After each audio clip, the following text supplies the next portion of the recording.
मधु वनुसल्ली अला रसूलिहिल करीम अम्मा बाद। अल्लामा इकबाल फरमाते हैं,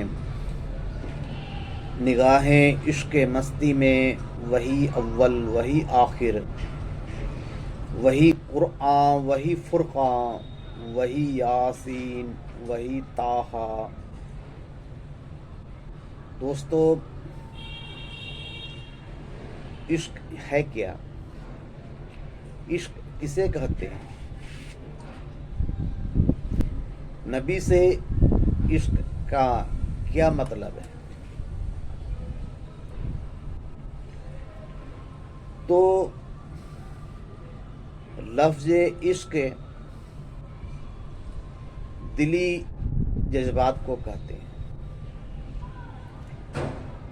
जिससे दिली मोहब्बत हो जाए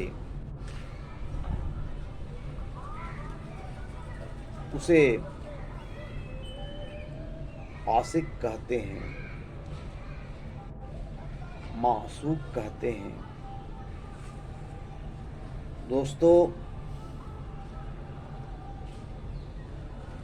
हमको रसूल अकरम सल्लल्लाहु अलैहि वसल्लम से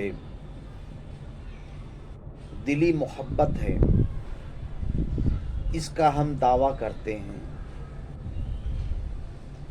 दावा के लिए दलील की ज़रूरत होती है, बगैर दलील के दावा दुरुस्त नहीं है। और इश्क के लिए हमको चाहिए कि रसूल अकरम सल्लल्लाहु अलैहि वसल्लम को अपना फॉलोअर बनाएं, उनकी हर अदा को अपने अंदर दाखिल करें, उनकी अदा को हम सुन्नत कहते हैं। यानी कि सुन्नत को हम अपने अंदर दाखिल कर लें, इसी का नाम इश्क है।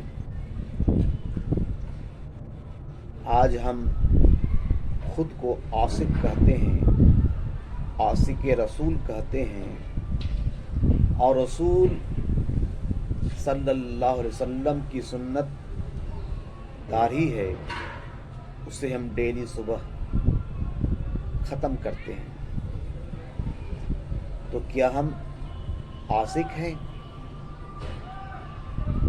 आला हज़रत रज़ी अल्लाह अन्हु के पास एक शख्स आता है और कहता है, मैं आपको एक नात शरीफ सुनाना चाहता हूँ जो मैंने खुद लिखी है। आपने कहा, मैं हर एक की लिखी हुई नात नहीं सुनता। वह बहुत इसरार किया तो आपने सुनाने का हुक्म दिया। तो जब उसने नात शरीफ सुनाया तो आपने कहा कि जो बात तूने इस नात में कही है, अगर वही बात अगर तेरे दिल में है तो मैं तेरा दस्तबोसी करता हूँ। अगर यह बात तेरे दिल में नहीं है तो तुम सबसे बड़े झूठे हो।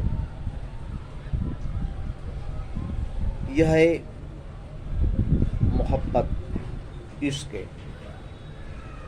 हम अगर दिल में रसूल अकरम सल्लल्लाहु अलैहि वसल्लम की मोहब्बत रखेंगे तो हम ज़रूर उनको फॉलो करेंगे।